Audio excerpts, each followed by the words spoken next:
Nous sommes sur la digue antisel de Joal. Cette étendue d'eau douce retenue par la digue est le résultat des fortes pluies qui se sont abattues dans la zone. Une situation impensable il y a quelques mois. Avant la réalisation de cette infrastructure, l'eau de pluie se mélangeait à celle en provenance de la mer. Conséquence, les terres étaient salées et impraticables à l'agriculture. Une digue qui a pour distance 3 km 300 et dans ces 3 km 300, nous avons une rive droite et une rive gauche. Une rive droite qui nous fait, qui a une distance d'1 km 500. L'espoir est donc permis. Dans peu de temps, des milliers d'hectares de terre vont être ainsi désalinisés grâce à la digue. Une aubaine pour les populations de la contrée. À l'époque coloniale, il y avait une digue qui existait. Il y avait de l'agriculture et beaucoup de riziculture. Et donc, c'était une opportunité pour ces populations-là, à l'image de Ndof et de Palmarin, d'amener donc une digue de protection.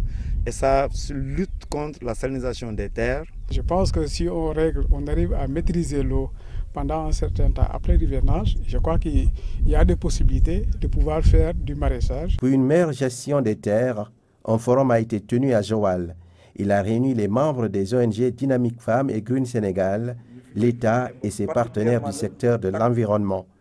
Pendant longtemps, des projets sont venus s'installer dans les zones, réaliser des ouvrages et ne pas associer les populations.